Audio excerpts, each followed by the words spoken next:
فلسطین کے غزہ پٹی سے اس وقت بہت ہی ہولناک اور دلوں کو جھنجھوڑ کر رکھ دینے والی خبر سامنے آ رہی ہے۔ اسرائیل نے دہشت گردی اور آتنکواد کی سبھی حدوں کو پار کرتے ہوئے غزہ پٹی میں ایک اسپتال پر حملہ کر دیا ہے، جس میں بیک وقت 900 سے زیادہ فلسطینیوں کی ہلاکت ہو گئی ہے۔ الجزیرہ کے مطابق غزہ پٹی میں ہسپتال پر بغیر اطلاع دیے ایک بڑی بمباری کی گئی ہے۔ بمباری کے وقت وہاں ڈاکٹر، مریض اور ان کے ساتھ ہزاروں کی تعداد میں عام فلسطینی موجود تھے۔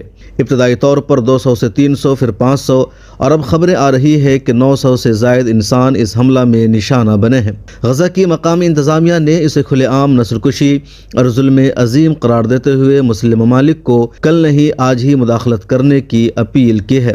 حماس نے اپنے بیان میں کہا ہے کہ ہسپتال میں ہونے والا ہولناک قتل عام ایک نسل کشی ہے، جس نے ایک بار پھر اس دشمن، اس کی فاشسٹ حکومت اور اس کی دہشت گردی کے بارے میں حقیقت کو آشکارا کر دیا ہے۔ ہسپتال میں سینکڑوں مریض، زخمی اور غاصب اسرائیل کے حملوں کی وجہ سے اپنے گھروں سے زبردستی بے گھر ہونے والے لوگ بھی موجود تھے۔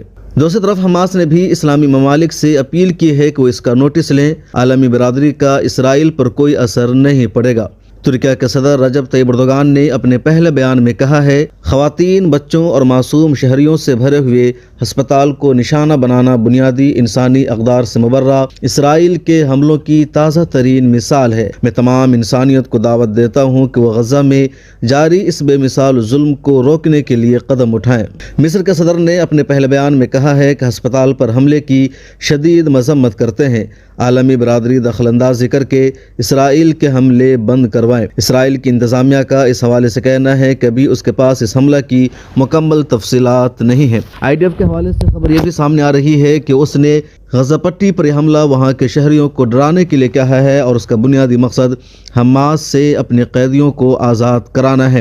IDF نے یہ بھی دھمکی دی ہے کہ ابھی صرف ایک ہسپتال پر حملہ ہوا ہے، پورے غزہ پٹی کو قبرستان میں تبدیل کر دیا جائے گا۔